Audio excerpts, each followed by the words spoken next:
اور امام بھی دیکھ لینا کسی صوفی علولی قبوری قبر پرست کے پیچھے جا کے نماز نہ پڑھ لینا، بیکار ہے، وہ نماز ہی نہیں ہوتی۔ امام کا صحیح العقیدہ ہونا شرط اول ہے کہ جس کے پیچھے کھڑا ہو رہا ہوں وہ صوفی صاحب تو نہیں ہے، محنت کر کے رب کے اندر شامل ہو جاتا ہے، اس عقیدے کا مالک تو نہیں، اس کو چیک کر کے اس کے پیچھے نماز کو قائم کیجیے۔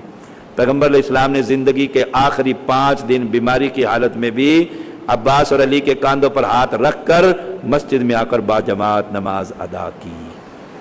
ہاں جب بالکل چلنے کے قابل نہیں ہے تو پھر آپ کر لیں، گھر میں پڑھ لیں، جب بیمار ہو گئے ہیں تو کوئی مسئلہ نہیں ہے۔ اور اگلی بات وَمِمَّا رَزَقْنَاهُمْ يُنْفِقُونَ، 5ویں علامت کہ مال میں سے اللہ کے راستے میں خرچ کرتے۔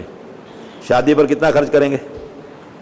دیکھ لینا ذرا شادی پر کتنے بندے آئیں گے، اور پھر وہ جو کیا ہوتا ہے مینیو، اس کا دیکھ لینا حساب کتاب، فی پر پرسن کتنا پڑے گا۔ اور پھر جب نکاح پڑھانے والا مولوی آ جاتا ہے نا، لڑکی والے سے پوچھتے ہیں کتنے پیسے دیے، وہ کہنا 2000 کافی۔ ادھر پر ہیڈ 5000 4000 کھانا چل رہا ہے، اور ادھر ایک عالم آپ کو نکاح، میں تو ویسے نکاح کے پیسے ہی نہیں لیتا، کوئی یہ نہ سمجھے میں تنخواہ بھی نہیں لیتا آپ لوگوں سے، یہ تو مسئلہ ہی نہیں ہے، ویسے سمجھانے کے لیے کر رہا ہوں۔ ایک عالم آیا ہے، وقت دیا ہے، نکاح پڑھایا، لڑکی والا لڑکے انہوں نے کہا 2 ہی بڑے نے، وہ مولوی صاحب کہتے 2، انہوں نے کہا اور کتنے دیا، نکاح ہی تو پڑھایا، نکاح ہی تو۔ وَمِمَّا رَزَقْنَاهُمْ يُنْفِقُونَ۔ ابھی مجھے شیخ نے سنایا عبد الرحمن الحفار، ابھی کچھ دن پہلے ایک واقعہ اس سے متعلقہ ہے، مِمَّا رَزَقْنَاهُمْ يُنْفِقُونَ سے، کہ آدمی تھا گورکن، عبد الرحمن اس کا نام تھا، عبد الرحمن الحفار، قبریں کھودنے والا مصر میں غالباً۔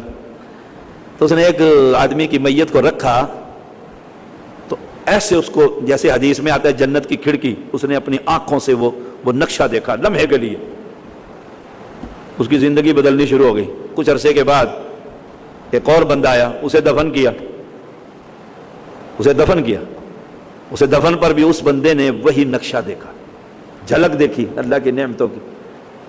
بس یہ آخری اس کا یو ٹرن تھا، قبریں کھودنے والا تھا۔ اس نے کہا یہ کس کی لاش ہے، کون ہے اس کا وارث؟ اس نے کہا وہ اماں جی بیٹھی ہیں، اسی کا بیٹا ہے یہ۔ لوگ چلے گئے، وہ اماں جی کے پاس جا کر بیٹھ گئے۔ اس نے کہا یہ کیا کرتا تھا مجھے بتاؤ۔ ایک اس سے پہلے بھی ایک بچہ فوت ہوا تھا، اس نے کہا وہ اس کا بھائی تھا، سگا بھائی تھا، اور آج یہ دوسرا بچہ فوت ہو گیا، 2 بیٹے تھے میرے۔